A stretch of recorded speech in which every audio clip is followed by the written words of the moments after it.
Assalamualaikum Sobat Football United. Ringan amatiran ala gua. Jadi pemain depan Manchester United ini di tangan Ruben Amorim luar biasa ya. Rasmus Højlund 2 gol menghadapi Bodo Glimt. Lalu Joshua Zirkzee 2 gol menghadapi Everton. Marcus Rashford dalam 3 pertandingan ini juga sudah mencetak 3 gol kalau tidak salah ya, Marcus Rashford.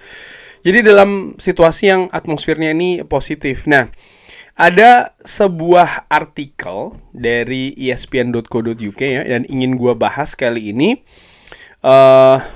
Marcus Rashford diminta, atau Ruben Amorim ini meminta lebih banyak dari striker Manchester United. Hari-hari dari manajer baru Manchester United ini mengatakan kalau striker Manchester United Marcus Rashford ini memiliki sesuatu yang sebenarnya bagus ya. Dan ini dibuktikan dengan dia bisa mencetak 2 gol ketika menghadapi Everton di hari Ahad. Walaupun demikian, dia juga memperingatkan Rashford yang telah mencetak 3 gol dari Ruben Amorim ini masuk ya di 3 pertandingan awal. Kalau tidak bisa, tidak bisa terlalu santai, kurang lebih seperti itu ya. Dia harus melakukan hal yang lebih banyak lagi. Dia harus berlanjut untuk berkembang. Dia memiliki kemampuan untuk melakukannya. Dia telah membuktikannya. Amorim pun juga mengatakan terkait dengan Rashford ini yang telah mencetak 30 gol di semua kompetisi di musim 2022-2023. Dan dia bisa bermain lebih baik lagi. Seperti juga para pemain yang lain, kalau ini merupakan penampilan yang bagus, tapi ya dia juga harus recover dan juga mulai berpikir terkait dengan menghadapi Arsenal ya.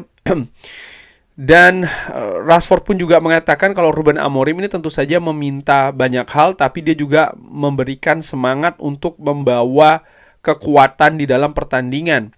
Dan ini ketika Anda berada dalam situasi performa tim yang bagus. Mudah-mudahan kita bisa membangun dan terus mendorong ya. Kita harus terus mendorong lebih baik lagi setiap hari untuk menemui permintaannya.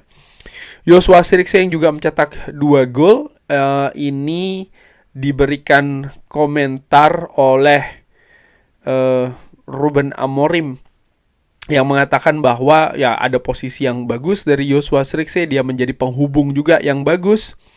Dan ini memberikan sesuatu yang berbeda ya dengan periode sebelumnya. Ruben Amorim di sisi lain juga di konferensi pers setelah menghadapi Everton mengatakan ayo fokus terkait dengan performa, tidak pada hasil. Pada akhirnya saya mengatakan ini cukup banyak, saya akan dihakimi dengan di mana posisi kita akan selesai. Saya tahu hal tersebut, tapi ayo kita fokus ke pertandingan selanjutnya dan juga ke performa. Ya, menurut gua secara ringan amatiran ini ada hal yang positif. Tentu saja hal positif di mana Manchester United ada permasalahan mencetak gol ya kan di pertandingan-pertandingan awal musim, tapi Ruben Amorim membawa Manchester United bahkan mencetak 4 gol di pertandingan menghadapi Everton, sesuatu yang sudah sangat lama ini tidak terjadi di Old Trafford. Nah, gua percaya bahwa secara teknis kemampuan individu sebenarnya para pemain Manchester United ini sudah bagus. Artinya secara talenta, katakanlah seperti itu ya. Baik itu Rasmus Højlund, Joshua Zirkzee, Marcus Rashford, Garnacho, Ahmad. Mereka secara natural, mereka ini pemain yang bagus. Nah, kalau gue lihat sepanjang musim ini saja, di awal-awal musim, bukannya Manchester United itu tidak pernah bermain bagus, tidak pernah mendominasi, tidak pernah menciptakan peluang. Itu terjadi dengan sangat banyak.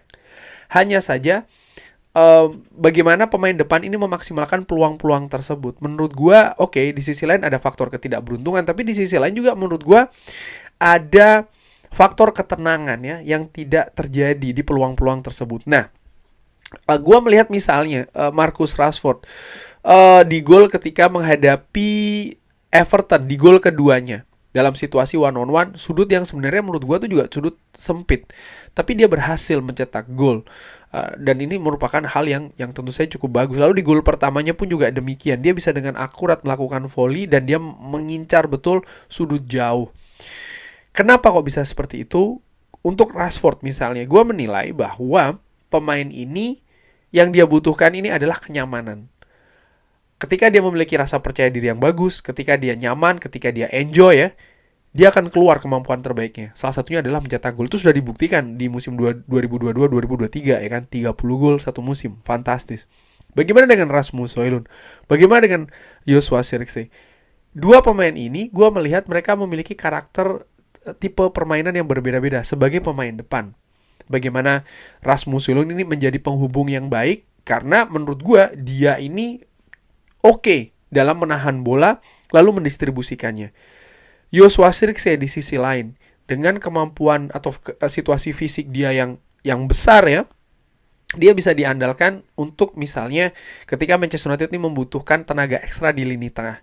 Kecepatan ini bukan sesuatu yang dimiliki oleh Joshua Zirkzee. Kita tahu dia memang bukan cepat dan kita tidak bisa menurut gua atau ya fans ya, tidak bisa berharap bahwa Joshua Zirkzee ini akan bermain dengan kecepatannya karena itu bukan atributnya. Tapi itu tadi dia punya daya kerja keras yang bagus.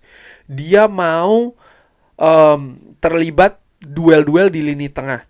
Dia juga rajin untuk bergerak dari tengah ke depan.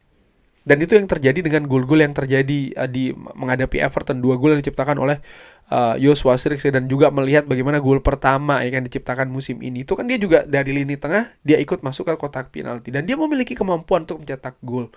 Sama juga Rasmus Højlund. Ketika dia mendapatkan distribusi bola yang oke, dia memiliki daya finishing yang bagus. Artinya saat ini keadaannya ini positif.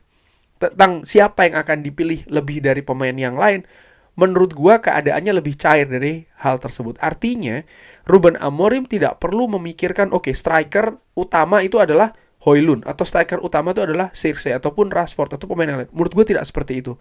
Saat ini dengan kondisi yang sangat positif ini, justru ini merupakan keuntungan di mana Ruben Amorim tinggal menyesuaikan saja nih dengan tipe lawan yang akan dihadapi.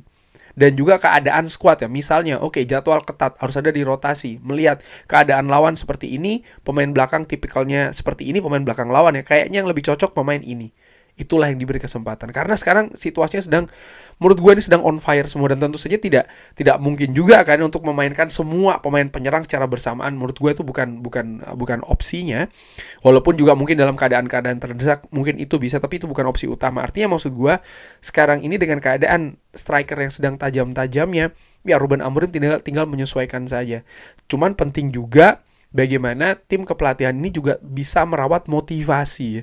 Karena misalnya ketika ada pemain yang dicadangkan ya kan, tentu saja mungkin agak sedikit down atau seperti apa, harus ada komunikasi yang dilakukan.